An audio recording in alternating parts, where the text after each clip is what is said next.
मैं तो वर्षों से ये बात कहता आ रहा हूँ जी कि 100 नंबर केंद्र सरकार की जो एम्बुलेंस है, यह एम्बुलेंस का संचालन किसके हाथ में? जब सांसद था उस समय भी कई बार मैंने कंप्लेन किया कि इससे गरीब परिवार के रोगियों को लाया जाता है और उसको बेचा जाता है। और ये महामारी तो अवसर बन गया है कुछ लोगों के लिए। भ्रष्ट सिस्टम, भ्रष्टाचारी सिस्टम, चोर उचक्कों दलालों की टीम खड़ी है और ये एम्बुलेंस को लेकर के 50-50 हजार रुपया लाचारी में लोग देता है और गांव का गरीब आदमी वहीं पर टपक करके मर जाता है। कई बार कहा ये 100 नंबर की जो गाड़ी है केंद्र सरकार ने दिया है, ये बड़ा नेक्सस है करप्शन, इनकी चलती है।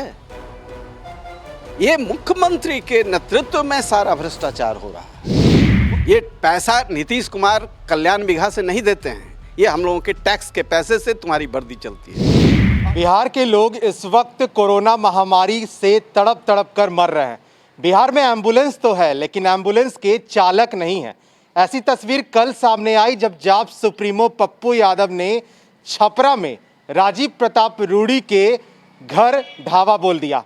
आपको बता दें वहां पर 70 से ज़्यादा एम्बुलेंस, पप्पू यादव ने कहा कि यहां पर 100 एम्बुलेंस लगे थे लेकिन और एम्बुलेंस को यहां से हटा दिया गया जैसे ही यह खबर पता चली कि जाप सुप्रीमो पप्पू यादव वहां पहुंचने लगे। उसके बाद छपरा के सांसद राजीव प्रताप रूडी का सफाई आया। उन्होंने कहा कि पप्पू यादव इन सारे एम्बुलेंस को ले जाए लेकिन बस ड्राइवर को मुहैया कराए ताकि ये एम्बुलेंस के ड्राइवर जो है वो मिल जाए, क्योंकि राजीव प्रताप रूडी का कहना था कि कोरोना काल में ड्राइवर नहीं मिल रहे हैं। अब लगातार सियासत तेज हो गई है, बयानबाजियां शुरू हो गई है कि कोरोना काल में बीजेपी का हकीकत ये है। इन सभी मुद्दों पे आज बात करेंगे भारतीय सब लोग पार्टी के सुप्रीमो अरुण कुमार से, जो पूर्व सांसद भी हैं।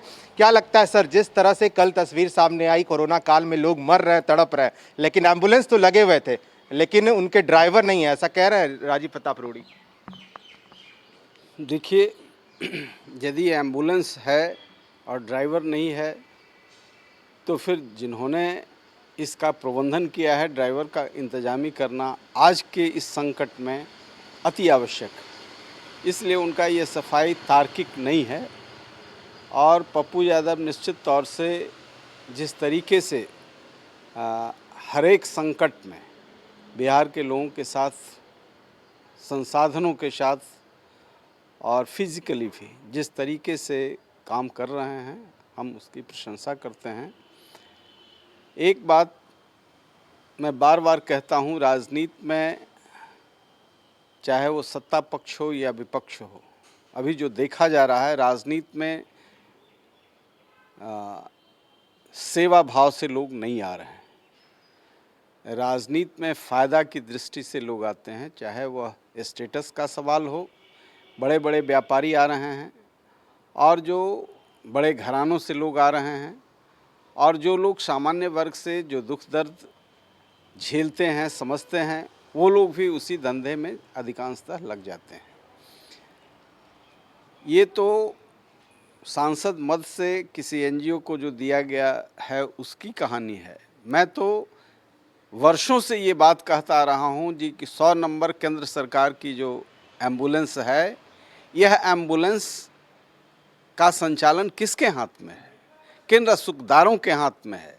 मैं जब सांसद था उस समय भी कई बार मैंने कंप्लेन किया कि इससे गरीब परिवार के रोगियों को लाया जाता है और उसको बेचा जाता है। और आज कोरोना काल में जो पीएमसीएच में हुआ, गोलीबारी हुई, ऐसी एम्बुलेंस का क्या धंधा है? सरकार अनभिज्ञ है, सुशासन अनभिज्ञ है। गोली चली, मौतें हुई, लोग घायल हुए, ये पीएमसीएच में हो रहा है, आपके नाक के बाल के सामने। छपरा में क्या हो रहा है और मधेपुरा में क्या हो रहा है? मधेपुरा में 500 इन्होंने घोषणा कर दिया मेडिकल कॉलेज में सीट है और वहाँ के सुपरिटेंडेंट ने कहा कि हमारे पास मैन पावर नहीं है। हम ये जो कैलस हर्ट है, जिनको संवेदना नहीं है, नकली संवेदना लोग दिखलाते हैं, आज राजनीति में लोग हैं, इसीलिए ये दुर्दशा है। और ये महामारी तो अवसर बन गया है कुछ लोगों के लिए, इसका लाभ ले रहे हैं। जितने प्रभावशाली लोग हैं उन्होंने उनके हॉस्पिटल में उनके हाथ हैं और ये महंगी दवाइयों का प्रचार किया गया है। इससे बच जाएगा, अल्टीमेट नहीं है रेमेडी से, लेकिन अल्टीमेट नहीं है, उसके पूरे कोर्स लेने के बाद भी लोग मर रहे हैं। हॉस्पिटल में जाकर के अधिक लोग मर रहे हैं, घर पर रह करके ज़्यादा सुरक्षित लोग हैं। इसका मतलब कि जो टीम है वह टीम, डॉक्टर भी भयभीत हैं, उसकी अकाउंटेबिलिटी, उसका भरोसा सरकार पर नहीं है। वो जो वर्किंग स्टाफ है, नर्सिंग स्टाफ है, इसका भी भरोसा नहीं है। और कुछ प्राइवेट हॉस्पिटल सरकारी प्रभावशाली तंत्रों से मिलकर के, सांसदों से, विधायकों से मिलकर के ये धंधा ब्लैकमेलिंग का खूब कर रहे हैं। 1000 रुपये का परसों मैं ले करके पीएमसीएच में 1 बजे रात में मैं खुद गया हूँ।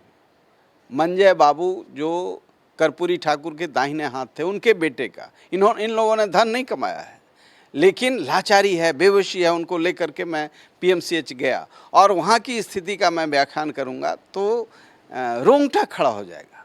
किस तरीके से दलाल वहाँ खड़े हैं और किस तरीके से लाशें गिनी जा रही हैं।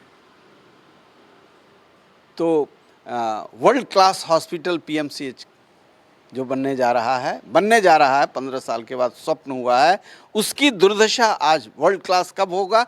आज जो दुर्दशा है उसकी गाथा मैं डॉक्टर अजय सिन्हा मस्त, उनके भाई को लेकर के मैं गया हूँ, मैं खुद गया हूँ और किडनी पेशेंट था, लेकिन जिस तरीके से वहाँ कोरोना पेशेंट, ट्रॉमा सेंटर की स्थिति है, और यह इसका कारण यही है, सामाजिक सरकार में जीने वाले सांसद और विधायक, उनको ये चिंता नहीं है कि क्या हो रहा है। फ़ोटो खिंचवाने की चिंता है, अखबार में उनका वर्चस्व है, जिसकी सत्ता उसका वर्चस्व है, ये अपना न्यूज़ पब्लिश कराने में ज़रूर लगे रहते हैं। ये वो काम किया कुछ टोकन के तौर पर, उसका पूरा पब्लिसिटी हो रहा है। कोई घर में बैठे हुए हैं, वहीं से उनका एजेंट खूब तारीफ कर रहा है, ले रहा है, कोई जाने के लिए तैयार नहीं। सरकार कहती है कि बिहार का सबसे बड़ा अस्पतालों में से एक पीएमसीएच है और कल भी वहाँ पे एक ऑक्सीजन प्लांट की शुरुआत हुई। तो लगातार ये कहा जाता है कि जब इतने बड़े अस्पताल में सुविधाएं हैं तो फिर क्यों इतनी चरमरा गई है व्यवस्था। भ्रष्ट सिस्टम, भ्रष्टाचारी सिस्टम, चोर उचक्कों दलालों की टीम खड़ी है और सरकार के इर्द गिर्द खड़ी है और सरकार के नाक के सामने ये सब हो रहा है। गोलियां चल रही हैं पीएमसीएच में और ये एम्बुलेंस को लेकर के 50-50 हज़ार रुपया लाचारी में लोग देता है और गांव का गरीब आदमी वहीं पर टपक करके मर जाता है। कल कुछ संवेदनशील पत्रकारिता में भी लोग हैं, कल छापा है IGIMS की कहानी, 3 आदमी एम्बुलेंस पर ही मर गया। अरे आप ट्रीट तो करोगे, फर्श पर रख करके ट्रीट करो। एम्बुलेंस में मर गया, 4 घंटा रहा IGIMS के गेट पर, एम्स के गेट पर मर रहा है, NMCH के गेट पर मर रहा है। कौन सी व्यवस्था है। इससे तो अच्छा वो घर में, लोग भी पागल हैं, क्यों ये जा रहे हैं। घर में इसका इलाज है। हमारे घर में 5 लोगों को कोरोना हुआ, बहुत हमारे संबंधियों ने, परिजनों ने, हमारे बेटा को हुआ, लेकिन हमने कहा कि नहीं, अस्पताल में नहीं ले जाएंगे। ये कोई रॉकेट साइंस नहीं है, ये जो डॉक्टर एडवाइस कर रहे हैं उसको घर पर चलाओ, स्टीम लो, गार्गलिंग करो, डिस्टेंस मेंटेन करो, क्वारंटाइन रखो, घर में रखो, तुम ज़्यादा सुरक्षित हो। वहाँ तो असिस्टेंट होम सेक्रेटरी बिहार सरकार का मर गया खिचड़ी मांगते मांगते एम्स में। अभी एक लड़की का, उसके बाप की मृत्यु हुई है, पानी ले जा कर के रखा, 8 लीटर पानी पीना है, 1 लीटर पानी 3 दिन तक रखा रह गया। ये सरकार है क्या। कौन अकाउंटेबल है इन चीज़ों के प्रति। अरुण कुमार बार कहा, ये 100 नंबर की जो गाड़ी है केंद्र सरकार ने दिया है, ये बड़ा नेक्सस है करप्शन का। ये बड़े रसूखदार लोग और गरीब आदमी जो आता है, कई उदाहरण हैं मैंने देखा है, और अल्टीमेट उसका रिजल्ट इसलिए नहीं निकलता है कि कोई सांसद है, कोई सांसद का रिश्तेदार है, उसी इसका ठेकेदार है। ये करप्शन ब्यूरोक्रेसी और पॉलिटिशियन कर रहा है, आम आदमी नहीं कर रहा है। ये भ्रष्टाचारी नेता हैं और पदाधिकारी हैं, और वो उसी का ऑफशूट मिलता है। हम 1 बजे रात से लेके 5 बजे सुबह तक पीएमसीएच में परसों रहे हैं, और वहाँ का जो लीला मैं देख रहा था,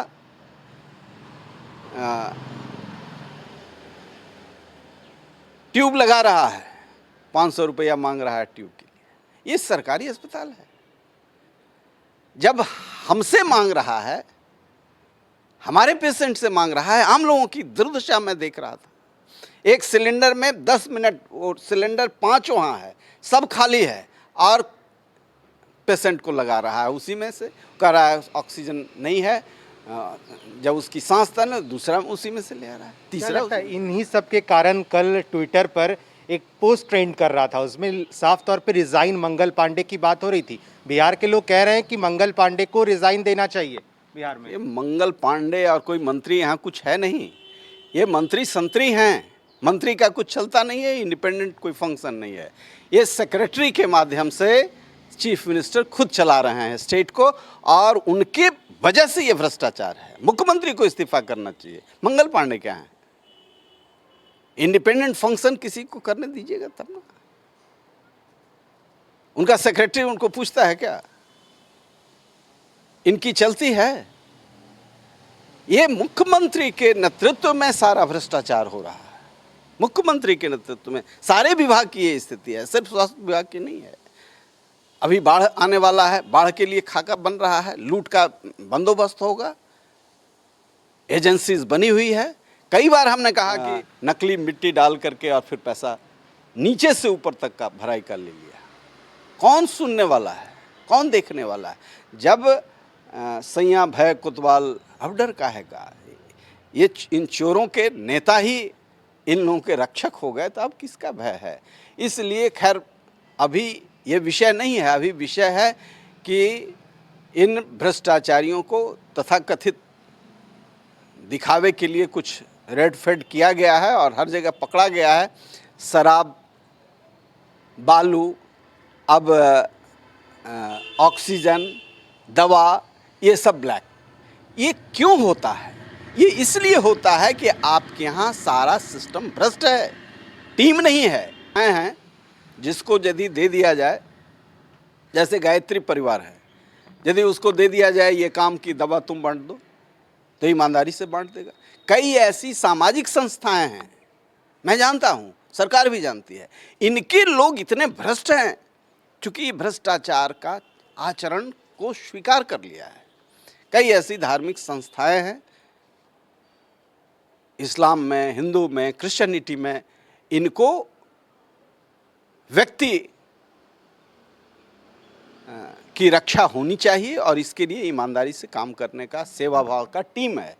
इनसे नहीं चलता है तो ये आपात स्थिति है, ये महामारी है, ये धर्म बनता है। पता नहीं इसलिए कि सरकार, हम लोगों के बहुत सारे ऐसे अफसर हैं, अच्छे अफसर हैं, जिनसे मेरे रिश्ते रहे हैं, फ़ोन नहीं उठाते हैं। पटना का सीनियर एसपी फ़ोन नहीं उठाता है, इसलिए कि सरकारी लोग हो गए हैं ये लोग। भाई मैं किसी के हित की बात करता हूँ, नहीं उठाता है फ़ोन, मत उठावे। तुम नौकरी करो, किसी के व्यक्तिगत चाकरी करो, लेकिन तुम ये स्वीकार करो कि तुम जनता के भी सेवक हो। ये पैसा नीतीश कुमार कल्याण विभाग से नहीं देते हैं, ये हम लोगों के टैक्स के पैसे से तुम्हारी वर्दी चलती है। और इसलिए जनता जब संकट में होती है, मैं सही और मत मानो, सुनो तो, इनके अफसर फ़ोन नहीं उठाते हैं।